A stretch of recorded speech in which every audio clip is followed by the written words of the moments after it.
ராமநாதபுரம் நகராட்சியில் 33 வார்டுகள் உள்ளன.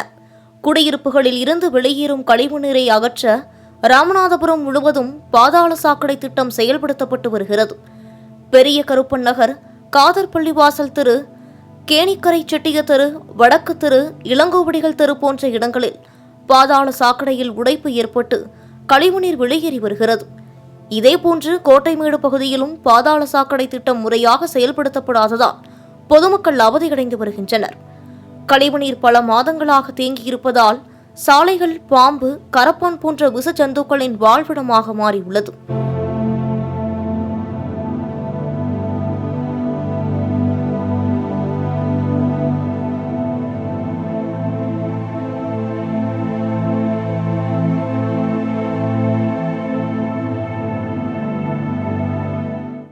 கழிவுநீர் தேங்கியுள்ள சாலைகளில் நடந்து செல்வதால் பொதுமக்களுக்கும் குழந்தைகளுக்கும் காலில் சேற்றுப்புண் ஏற்படுகிறது.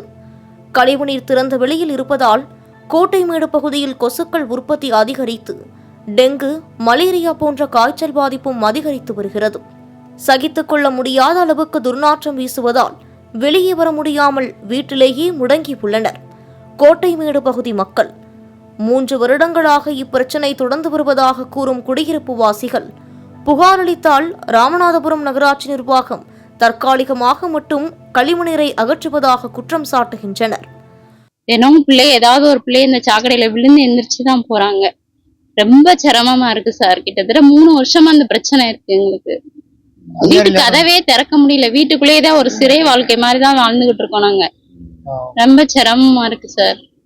பாக்குறாங்க, பார்த்து இந்த சாக்கடை வண்டியை மட்டும் வச்சு அந்த தண்ணியை உறிஞ்சுறாங்க. இதுல ஒண்ணுமே பிரயோஜனமே இல்லாம இருக்கு. எங்கிட்டு போனோம்னா எங்கிட்டு தண்ணி வந்துருது மறுபடியும்.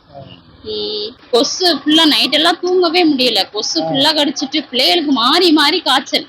ஒருத்தனை கூட்டிட்டு வந்தா ஒருத்தன் காய்ச்சல் வருது. இந்த மாதிரி மாறி மாறி வந்துகிட்டு இருக்கு சார். கோட்டைமேடு பகுதியில் கழிவுநீர் தேங்கியுள்ள சாலை வழியாக பயணிப்பதால் வாகன ஓட்டிகள் அடிக்கடி விபத்தில் சிக்குவதாக கூறப்படுகிறது. அண்மையில் பைக்கிலிருந்து கீழே விழுந்த 2 பேருக்கு தலையில் பலத்த காயம் ஏற்பட்டது. நிலைமை இவ்வாறு இருக்க பாதாள சாக்கடை பிரச்சனையை தீர்க்காமல் ராமநாதபுரம் நகராட்சி வரி மட்டும் வசூலிப்பது ஏன் என்று கேள்வி எழுப்புகின்றனர் குடியிருப்பு வாசிகள். இந்த ஏரியாவுக்கு 4 வருஷம் ஆச்சு. 4 வருஷம் இந்த தான் இருக்கு. உடஞ்சு ஓடின மணிக்கு இருக்கு. நானுமே போய் நகராட்சியில எத்தனை 4 வருஷம் சொல்லிக்கிட்டு இருக்கேன். வர்றது கொஞ்சம் பேருக்கு தண்ணி எடுக்கிற மாதிரி எடுக்கிறது, அதோட அவ்வளவுதான். நாங்க என்னமா செய்ய முடியும் அப்படின்னு சொல்லியிருக்கா. இப்படி இருந்த பொதுமக்களுக்குள்ள எவ்வளவு சேதம். அன்னைக்கெல்லாம் வண்டி நேற்று கவுரப்பச்சு, ஸ்கூலுக்கு வண்டியே கவுரப்பச்சு இந்த மரம் கலந்தனால. இப்படி இருந்தா என்னதான் பண்றது? அப்ப நகராட்சி எதுக்குதான் இருக்கு. இப்ப நகராட்சியில காசு வாங்குறாங்க, தண்ணி வரி வாங்குறாங்க, வீட்டு வரி வாங்குறாங்க, பாதாள சாக்கடை வாரி எல்லாம் வாங்குறாங்க. அப்ப எதுக்கு வாங்குறாங்க? இந்த வேலை பார்க்காம எதுக்கு வாங்குறான்னு கேக்குறேன்.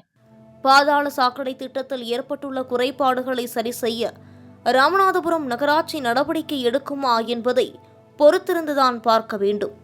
மாலை முரசு செய்திகளுக்காக ராமநாதபுரத்திலிருந்து செய்தியாளர் கண்ணன் பாபுவுடன் சந்துரு.